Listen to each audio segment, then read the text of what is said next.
Penryn Estate and across the land and appreciate some brand new views. I've never seen it from this angle before. Kieran Pritchard, McLean reporting there. Now, Mike Williams, back with the sport. Luke Littler mania continuing, Mike. Doesn't it just, Sean? Yes, more darting history last night for surely the most prodigious teenager in British sport. And the whole arena stands on their feet. This is match dart. Double tops it is. The stout superstar stands tall. It went straight in the middle of the red that was required. It's been pushed hard all tournament, but not tonight. It's going to be a second consecutive world final for the Prince of the Palace. Awesome arrows from Luke Littler. Awesome arrows indeed. Luke Littler making it back-to-back finals at the World Darts Championship last night. The 17-year-old did it in style too, beating England's Stephen Bunting 6-1 in the semi-finals. Littler will now face the three-time winner Michael van Gerwen in the final back at Alexandra Palace this evening. We will look ahead to that in an hour's time. Next though, from London to Glasgow, and a shock result in the Old Firm derby.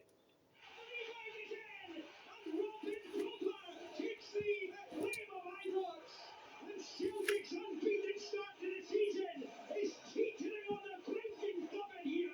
He plays it across and he brings back the video. He sweeps it home and it's Kendall and Ibrox. And the Rangers supporters explode with delight because they are beating their great rivals and neighbours to the sword here. And it will be a spectacular end to Celtic's unbeaten start to the season.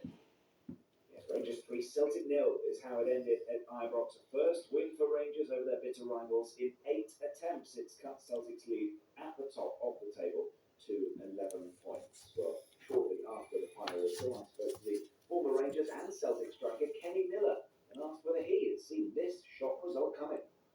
Absolutely not. I don't think there'll be many who would have expected to see that type of result. Obviously, Celtic flying high, unbeaten all the way through the season up until this moment, so it was a shock. And then you pair Celtic's form along with Rangers over the last couple of games, you expected Celtic, well, even though it was a high drop, to turn up and probably take a few points, you know, and expect that to be at the top. But sometimes these games can throw up strange results. They can bring the best out of people, and for me, Rangers today were well worthy winners. I don't think 3-0 flat at all. And it's arguably kept Rangers manager Philippe Clement in his job, at least for the time being. Yeah, I think so. For the time being, this is a game that no matter what result, I don't think the position that Rangers are in at this moment in time is acceptable. You know, even with this one, it's 11 points behind at the halfway stage. You know, in the league title, looks a long way. The league title challenge looks a long way off at this moment in time. But yeah, I think when you see that type of performance and the result, it's only come on 7-4 against Celtic. It's his first win, so it's well overdue. I'm sure it's a relief for a lot of people inside Ibrox at the moment that got this result. But like I said, the position that they're in at this moment in time is not good enough, and that's why there's been so much speculation surrounding the position for Philippe Clement. And this is something he involved. You know, he's not stupid. He's going to know exactly club this size expects better results. Has it breathed any life into the title race, do you think, Kenny? 11 points clear still, Celtic, as you say. You know, for me, talking a title challenge away off.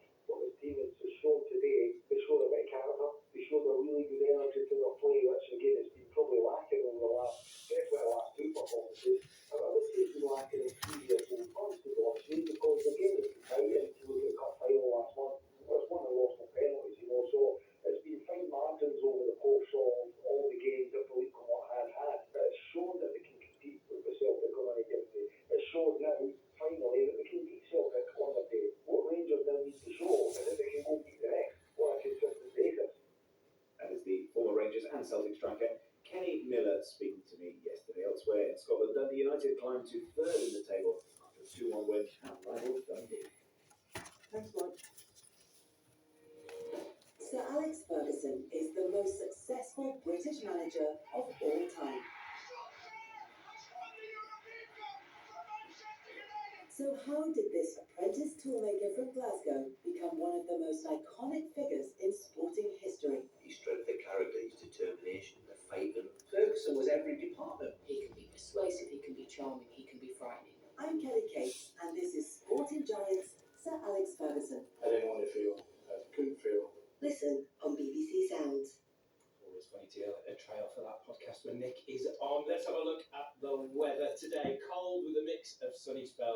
clouds for most. Southern areas will see plenty of winter sunshine. A few scattered showers further north, mainly around the coasts.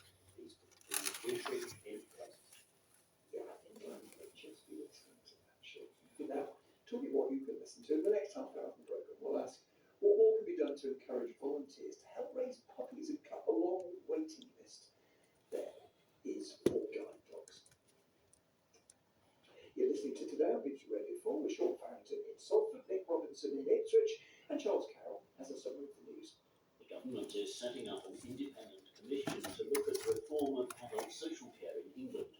The Health Secretary, Wes Streeting, wants to create a national care service, but the commission won't give its final recommendations until 2028, and the chief executive of the health think tank, the King's Fund, Sarah Woolnough, told us that was far too long.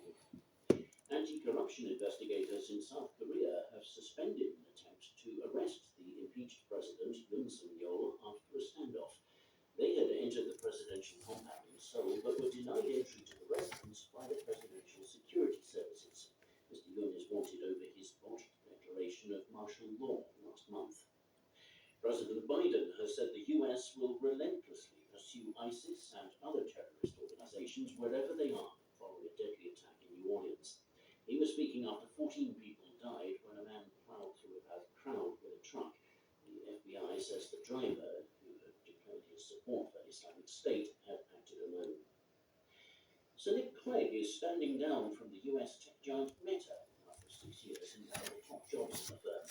The former Deputy Prime Minister is being replaced by his deputy, Joel Kaplan, who's a prominent Republican and former White House Deputy Chief of Staff under George W. Bush. Footfall at UK shops was down by 2.5% in the last 3 months of last year compared with the same period in 2023. The British Retail Consortium said a drab December had capped a difficult year.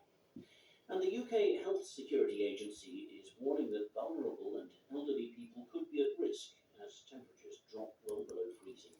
An amber cold health alert has been issued across the whole of England until the middle of next week, with separate weather warnings for snow and ice in place across England, Wales and parts of Scotland until Monday.